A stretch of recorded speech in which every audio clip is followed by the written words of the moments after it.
Hello, hello, hello, hello, hello. How you doing, family? How has your day been? How is everything? How are your family members? How is your spouse? Hey, I hope things are moving on and marching on.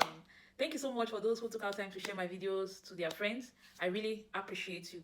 I'm going to start today's conversation on a rather touchy subject. Really touchy. It's just an advice, my point of view, my perspective. And what I want to say today is that women, ladies, have a life. Have a life. Most of the marital issues, challenges that we tend to have is because we build our lives around our husband. Our world is just revolving around him, thus making us expect them to be 100% there for us. Our husbands, our spouses, they have their own lives, so we cannot just try to pin them down with ourselves. Some married ladies make this error. As soon as they get married, they give up, forget every contact they had as a single person. I don't know whether they do it on their own or it's an instruction from their spouse. You hardly see such a thing around men. As a woman, you get married and you cut off all your single friend relationship. You cut away from all your friends as a single. You cut away from all the things you did as a single. I don't know why women tend to do that. I don't understand. You cut away from all your friends, and when you do that, you end up not having a life. You start building your life around your husband. That's why some men tend to complain that their wives are too clingy. Men sometimes, yes, they want and they deserve time off. They want to hang around the boys. Their life is not only centered around their wives. Yes, the wives have a place, we're not doubting that, but you will have a more healthy marriage as a woman, as a man, if you have a life, if you get a life, you have something you're doing. You go to work, you go to church, you have friends you check upon, you have places you go, things you do. Then also you have your spouses at home. At the end of the day, getting home, you have what to talk about. You have what to gist about. There's a pastor, I listened to a message. He said that there are some women that men cannot even raise their hands to slap. There are some women that your husband can't just wake up one morning and tell you, pack out of the house. No, package yourself as a woman. I have a friend of mine, I know she's going to watch this video. So she's a very quiet person. She's not a person who talks. So at a point, I had this nudge to reach out to her, to get in touch with her. Because of her personality, we don't get to know what's happening. I don't know what's happening in her life. So I called her. I was like, what's up? I had to push and push before she opened up some of the challenges she was facing at that point in time in her marriage. So I wasn't comfortable with the things she was telling me, So I had to tell her that, babe, this way you are talking all these things. So, and with the job she was doing, there was no sufficient funds. So I told her that no, you have to find something doing. You can't be a stay-at-home, sit as a complete housewife and all those things. I was like, please get something doing, because the story she was telling me was not really too pleasant. I started thinking of what to do. And funny enough, at the time we were talking, she was pregnant and she had other kids. I don't want to talk about the numbers. So I was like, children are blessings from God, but please, let's put a pause to this childbearing. She has a good number of children. So I was like, no, please, when you give birth this one, try and match break and let's see how to repackage you. I think that was what I used for her. I said, we need to repackage, we need to rebrand you, because these issues you are raising and telling me, I don't like it. There's a way you would develop yourself as a woman. Your husband will respect you. So at that point, I was like, no, babe, this one, put to bed and we would have to do one or two things. I didn't tell her to leave her husband. I didn't tell her to divorce. But I was just after her rebranding herself, build her finances. And then, yes, she would still help her husband. One major pitfall to avoid in marriage, and that's the pitfall of malice, miscommunication, no communication. It's a very big pitfall in marriage. That silence is something the devil used to keep both of you apart. Because when you are silent, the devil has time to work on the man and work on the woman separately. In your own case, you may not call it malice, but the act of not speaking to yourself, just giving each other the silent treatment and all those things, it's called malice. Oh, hey, that's malice big time. Now, let me tell you a very negative thing about it. When you don't talk to yourselves, the devil is talking to you. He's talking to the husband, he's talking to the wife, which is very, very bad. It's not okay. The devil is going to bring up different reasons why that settlement is not going to happen. The devil is going to want that disagreement to continue, which is not good. The devil is going to have time to bring evil thoughts of evil. They are both not the same thing. So, the devil will do anything he can to keep both of you separated from each other. Let me tell you a story. Back then when we were having issues in our early days of marriage, we weren't talking to ourselves. Now, on one occasion, it was in the morning actually, the devil kind of played on us. We started having trust issues. We started having suspicions among ourselves. Imagine you are staying together, eating together, sleeping on the same bed, and all of a sudden you don't trust yourself anymore. What happened? I woke up that morning and I went to the kitchen to prepare breakfast. I can't really remember if we even prayed or not. I can't remember, but I can't remember. So I was in the kitchen preparing breakfast. So my husband woke up. I think he was going to the restroom. So he saw money on the floor, which he asked me. Mind you, we weren't really in talking terms. We're just answering each other monosyllabically. Yes, no, okay, stuff like that. So he saw money on the floor. I was like, my script is low. Sorry. So my husband saw money on the floor, and He called me and was like, who put this money on the floor? So I was like, I don't know. I didn't know what he was talking about. I was not even interested to even know. So he kept insisting that there's money on the floor. How did the money get there and all those things? So I had to go check it out. And really, I saw money on the floor. Good money.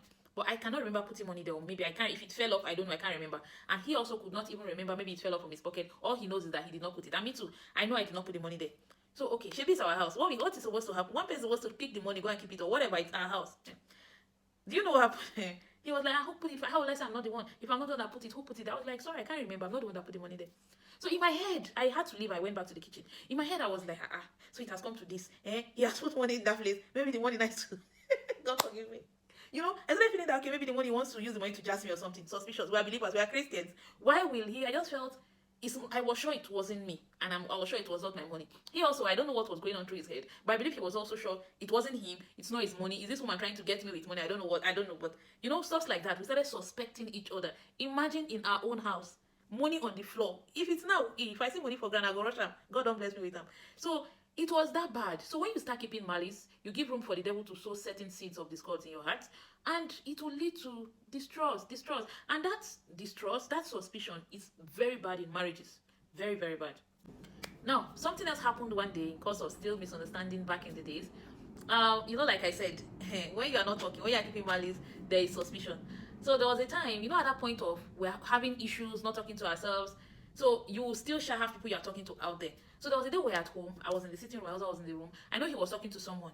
And okay, it's an intertribal marriage. He was speaking his local dialect, which I don't understand, of course. And I knew he was talking to somebody. And my mind was telling me, what's he telling that person? Maybe he's judging me now. He must be talking about our marriage. He must be talking about me, blah, blah, blah. You know, I had a visitor in the sitting room. My mind was not with that visitor. My mind was, what's going on? What's my husband talking about in the room? I now turned to detective, your sister. I went. So I just had to think of how to get to know what he was talking about. So I had a phone I wasn't using. I'm not proud of what I did. I had a phone I wasn't using. I put the phone on record. I went back to the room. I hid the phone, so he didn't really see me coming in with the phone. I just got one of my handbags, rummaged through the bag as well. I was looking for something. I left the phone inside and I threw the bag just like that, so he wouldn't suspect anything.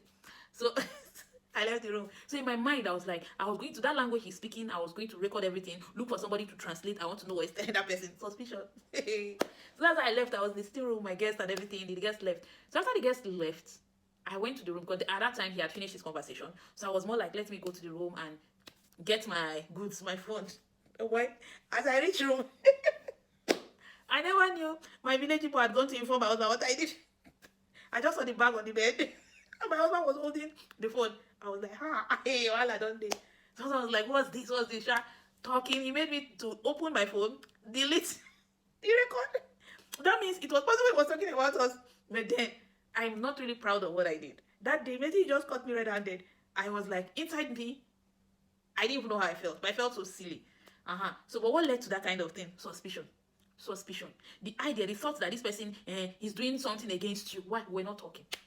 That's what led to that. So please, as much as possible, no matter how the disagreement, how hurtful it is, let's learn to communicate it ourselves, because suspicion is a bad thing. Suspicion is a bad thing. Even this one I'm talking about is just a tip of the iceberg. I won't go into the other details for now.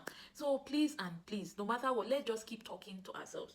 No matter what, let's keep talking to ourselves. Thank God that now I've had to unlearn, like I said, and relearn. Now, while they will go talk about, we will have to talk it through. We have to talk about it, because if we don't talk it, maybe we're going to have to pray. Me, I have to pray. How will I pray when I have unsettled issues? And I've heard of couples that even in their homes, they don't sleep without settling something, because you must pray before you sleep. So it's something I also adopted. We have to talk, no matter what, we have to talk. And thank God, even now, so my husband has been able to understand me to a point, to an extent, to a great extent. There's how I will just be at home, or maybe I'm not talking much. He will just start asking, what is the matter? Something must be going on. I know we ladies, when they ask what's the matter, is anything, are you okay? Your answer is yes, even when we're not okay. But thank God we have outgrown that stage. We talk it out. And thank God the Lord has helped us in Jesus' name. Amen. I don't know what to title the other things I want to talk about, but I'll just say it as it comes to my mind. One thing I want to say today is embracing who you are. I'm talking about you and not your spouse. Embrace yourself, understand yourself, know what you are good at, know your strengths, and embrace it for you. Embrace it for you. In areas where you are strong, do it wholeheartedly.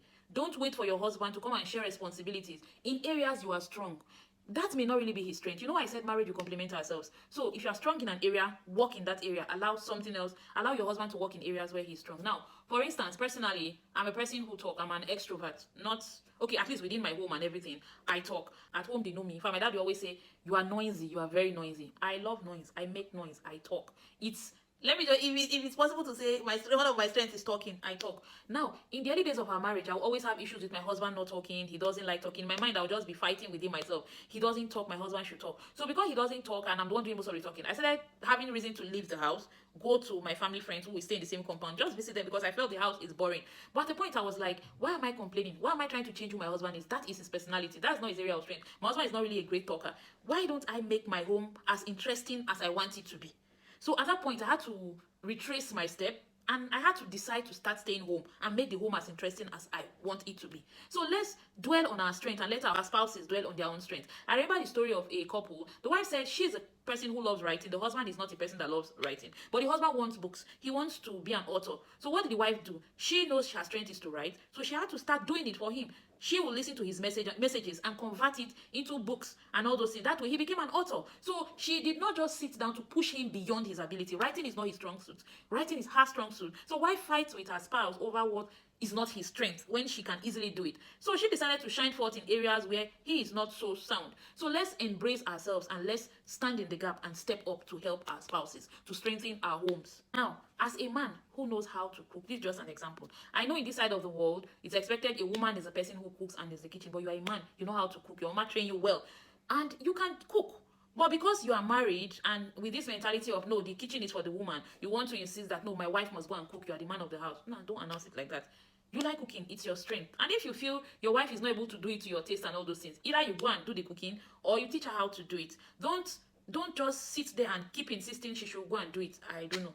And maybe unfortunately your wife is not a person who can cook as much as you are, as much as you can cook. Now let me just say something. Men who can cook, it's not easy to cook food to your taste. So if you know you can cook, you great time, teach your wife, bring her up to your standard. But for now, enter the kitchen, go and cook, do it out of love. We know it's not your responsibility, but instead of just sitting down there and raising dust about that cooking and not cooking, you can do it. She's your wife. Two of you are one. Your mom did a great job. We thank God for her. We know the wife should be in the kitchen, but if you can do it, please step in. And you'll be surprised that there are other areas that your wife will be able to step up and do more than you expected. Now, going to the issue of area of finances, there are homes where the wife is the one earning more than the husband. It's expected she would step up. She will be able to bridge the gap when we talk about finances. So, madam, God has blessed you. It doesn't mean you will relax and say, no, it's my husband's responsibility. When the Lord has chosen you and blessed you, no, you step up, you help your spouse. There's no way it is written that it's the husband that must pay the fees, it's the husband that must pay the rent and all those things. You are the one God has blessed at that point in time to carry a higher load of the responsibility. So it's very, very good and important for us to have such kinds of understanding in the home. It doesn't matter who is doing what in the home, provided there's somebody doing it, the home is okay, you are happy. Please, let's make progress. Every home is not the same thing. The way it functions in your home, it doesn't function like that in another person's home. So it's very important we team up. For instance, in my home, initially I actually do all the cooking. I don't have problem with cooking. I love cooking. I don't have a problem with that.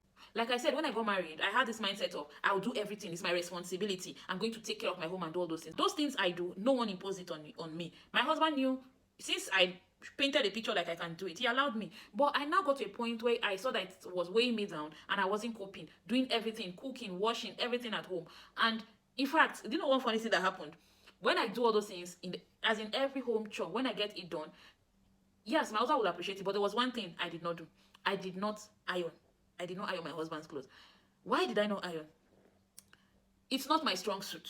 So I just did not do it. But because I've been painting the picture to my husband that I can do everything, one day he now called me and said, hey, Kombo, he has noticed since we got married, I don't iron his clothes. I was like, ha.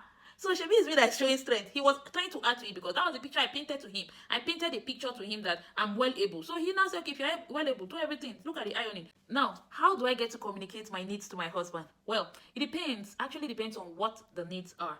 It depends on if it's something he would gladly oblige to. It depends on generally on what the needs are. But the goal of such is, number one, I have to learn to communicate what I need to my husband. And by God's grace, I've been able to achieve that. I also get him to communicate, to speak to me, because he's not much of a communicator. He doesn't talk much. So sometimes what I do, once upon a time, in getting to make my husband talk was a big issue. He won't talk, he won't complain, he will just be there. He's just in a world of his own. So how did I tackle his introverted nature? I noticed that I was actually getting fed up with his quiet nature. So one day I had to just tell him that, you are so boring. In fact, it stuck to him. And he was like, You mean I'm boring? So actually, but after I said that, I felt for him, but it actually worked. So he started making efforts to start talking. But that aside, I got to a point where I knew I had to accept him for who he was. I had to like know, okay, he's a quiet person, and I accepted him for that. But before I got to that point of accepting him, I got to a point I was leaving the house, running away from the house. I would just, after eating and everything, I would just disappear, go downstairs to meet our family friends and just discuss with them. But at a point, I got thinking, I was like, for how long will I keep leaving the house? The home is mine to build, and it can only be as interesting as I want it to be. And I knew that I had to do something to make my home as interesting as I wanted it to be, instead of leaving the house every evening. So what I did first and foremost was I stopped leaving the house every evening.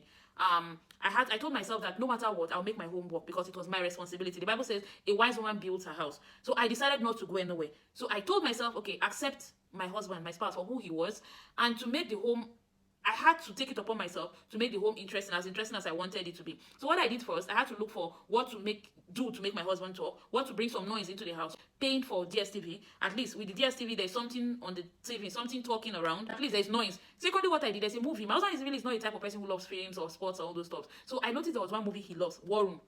So I had to go and download War Room. So every now and then we get to watch War Room and we'll talk about it. But for how long will we be watching just one particular movie? Then later I told myself that I know I can talk. I can talk for Africa. I can talk for both of us. So I just got myself to believe that my strength in talking will cover for myself and my husband. I stopped minding I was one bringing up conversations. I started talking. I just gist, bring about this. We'll talk about it. And I got to know that my husband enjoys my conversation. How did I know that? I think once upon a time we had a little bit of misunderstanding. I was quiet. I stopped talking. I can't really remember how it happened. But that day he just said something. He was like, I miss your gist and all those things. I was like, wow.